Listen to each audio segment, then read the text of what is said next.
Support for this podcast comes from the Central Valley Journalism Collaborative, connecting communities with the resources, infrastructure, and networks to ensure a vibrant local free press. From KVPR in Fresno, this is Central Valley Daily. It's Tuesday, June 16th. I'm Sarith Hawk.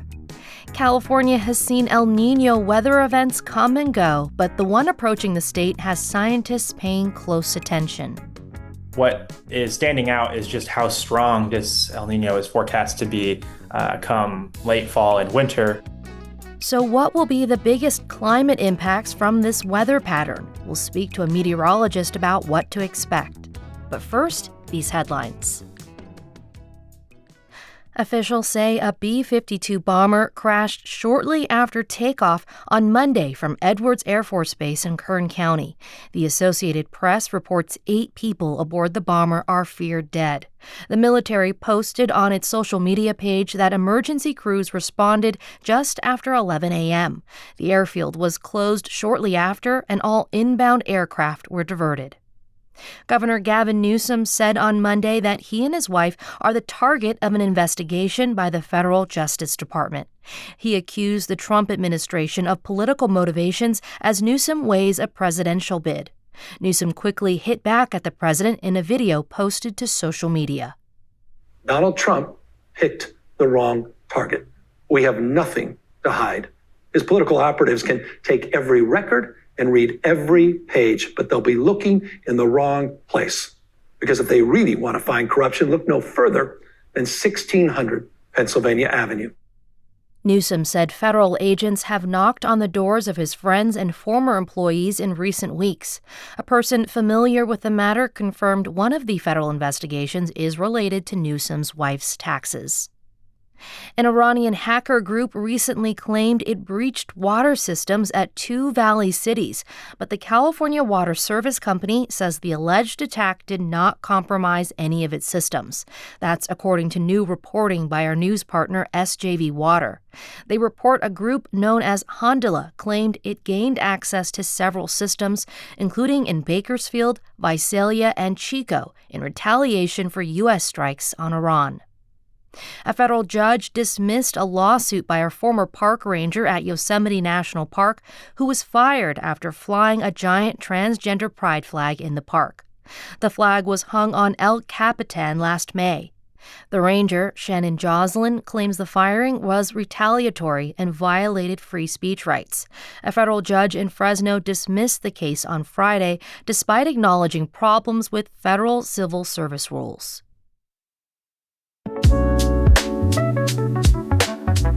When Congress eliminated funding for public media last year, a lot of people thought that would be the end. In reality, it's just the beginning. KVPR is now a 100% community-supported service. People across the valley are stepping up. Join the movement and keep shows like this one on the air with your support today. It's a declaration in support of public radio. Start your new monthly gift at kvpr.org. And now to our main story. Forecasters are predicting the return of El Niño this year, one of the strongest on record in decades.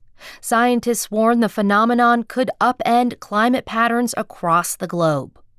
So this is a global weather phenomenon. It's something that does have an impact on weather across the entire country, but it's something that actually occurs thousands of miles away in the equatorial Pacific. Experts say that a strong El Niño is still one of the most important signals we have for what type of winter weather we might see that following year. As ocean temperatures warm up thousands of miles away, the impact of this El Niño will be felt across California. But in a state that's weathered some of the hotter and drier effects of climate change so far, this event could actually bring an increase in wet weather to the valley. I spoke to Anthony Edwards, a meteorologist for the San Francisco Chronicle. He explains what this event is and why experts are paying close attention. You might think it's crazy, but El Niño actually isn't something that's in California. El Niño is something that affects California. So El Niño originates thousands of miles away in the tropical Pacific Ocean, and it forms when the winds slow down. So typically, There are trade winds that blow from east to west in the tropics. So think from Peru toward Indonesia. But during El Nino, these winds slow down or can even reverse direction. So that allows warm water to build up across the entire Pacific. Because when you have winds blowing persistently, that pushes all the warm water toward Indonesia. But when those winds slow down, the water kind of sloshes back toward Peru. Yeah, then there are stemming effects from that. So it sounds like it's the water warming. And how does that exactly impact us when it's so far away? You said kind of around South America, right? Yes. So in the tropics, thunderstorms are highly sensitive to where the water is warmest. So, typically thunderstorm activity is highest near Indonesia, but when El Nino is in place, thunderstorms happen more frequently and more intensely off the coast of South America. And then that sends radiating effects through the atmosphere. It also increases the temperature differential between the tropics on the eastern Pacific and the mid latitudes and poles, which we care about because California is located on the eastern side of the Pacific Ocean. So when it's much warmer there, we can often see storms that are more intense and can be more frequent along the California coast come winter time when, it's our wet season. Your recent article with the Chronicle titled El Nino is Here and Likely to Be Historic. Can you put this in context of past El Ninos we've seen? What makes this one something that you're really watching? Sure. So this El Nino is building very rapidly, according to the National Oceanic and Atmospheric Administration. There's a lot of warm water, both at the surface and below in the ocean. So that gives forecasters confidence that this is going to persist for a while. And what is standing out is just how strong this El Nino is forecast to be come late fall and winter, among the strongest record. And really in California, we can see some impacts from weaker events or moderate events, but when it starts to get strong or really strong, so that means anomalies in the water of 2 degrees or more for very strong events, that might not seem like a lot, but in the sense of the ocean, that is quite a bit. California tends to see much more pronounced impacts from strong to very strong events, and it just makes it more likely that we tend to be wet not only in Southern California and Central California, but all the way up toward Northern California too. So, I wouldn't put all my money in the world on like flooding rains this winter, but I would definitely say this makes it much more likely that this year ends with normal precipitation or above or much above normal. So it could actually, in a way, benefit us because we're so used to seeing dry winters and reduced snowpack. And you think this event might change things by fall or winter? Sure, yeah. So, of course, the atmosphere is sort of chaotic. This is a condition that's in place. It tilts the odds toward wetter weather, but that's not always the case. But if we go look at past events and we simulate future events, it's much more often than not that things end up wet. And so for a lot of people in California, that might seem like good news. But, if you have a series of storms in a row with really wet soils and stuff, you can have floods. So it's hard to, predict, of course, like flooding rains in June for this coming winter, but there can be, downsides. And one thing that I definitely would note is that coastal erosion and flooding is strongly correlated with El Nino. Waters tend to be much warmer in the tropical Pacific, and warm water just expands. So it's like kind of bringing a balloon outside on a hot day and then going inside a cool building, you see it shrink. The water does the same thing. And so when the water is higher, water levels are higher and storms are more frequent, there's often flooding on the coast, and that can lead to tens and millions of dollars of damages, even hundreds of millions along the California coast.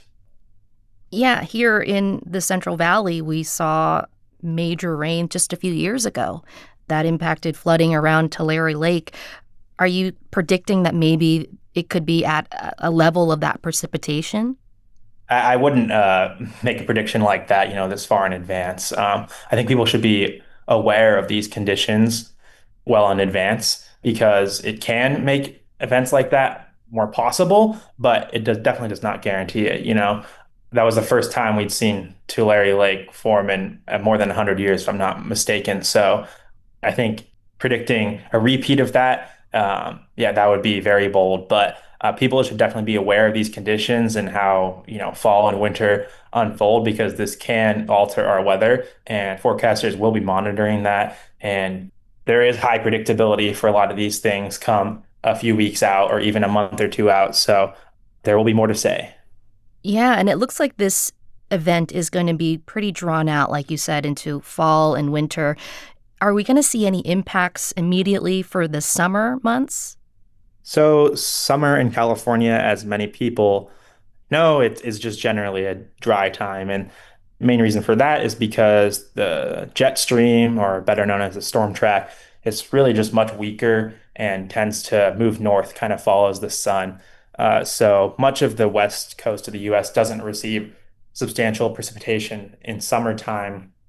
There are a few factors, we can see sometimes more dry lightning events or thunderstorms from the southwest monsoon. So that's just a seasonal change of the wind sort of in Arizona and New Mexico. And that can draw, moisture from the tropics up toward California, even on the fringes. And that can increase the probability of dry lightning and such. And so in El Nino, hurricanes in the eastern Pacific, sort of off the coast of Mexico, are more frequent. And that can kind of get drawn into this monsoon in the southwest, and occasionally that can affect California. So during the last El Nino, we saw a tropical storm actually move all the way towards Southern California and bring record rain for summertime to Los Angeles and Palm Springs, toward the Arizona border. And so having it repeat it like that is very unlikely that a tropical storm holds together, but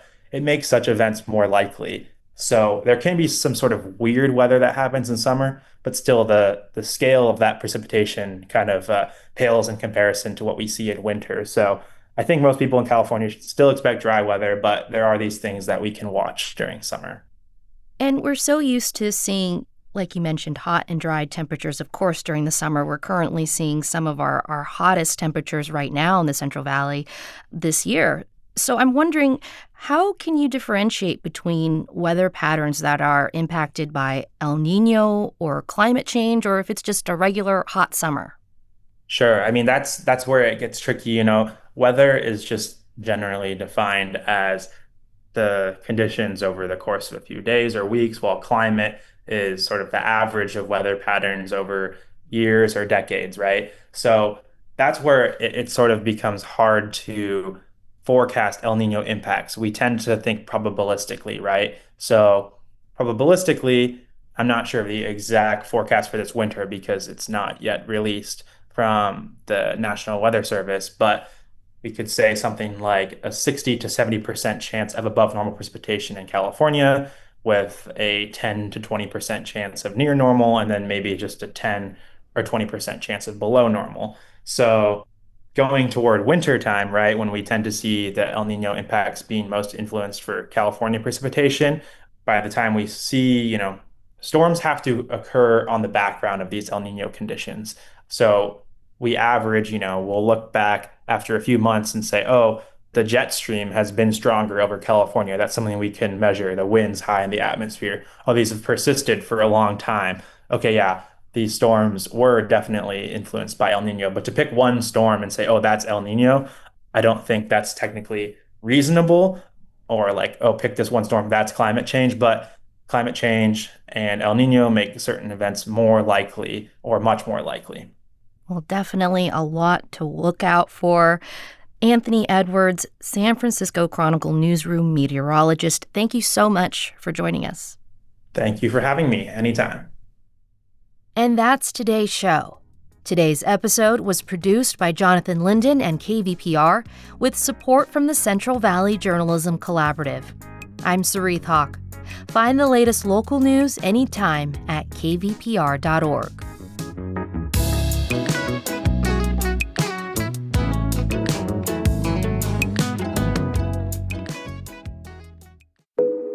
Each story you hear on Planet Money starts with a question. What happens if we refund tariffs? Why are groceries so expensive? At NPR, we stand for your right to be curious, because the forces shaping our world can be hard to see. Follow NPR's Planet Money wherever you get your podcasts and start seeing how the economy really works.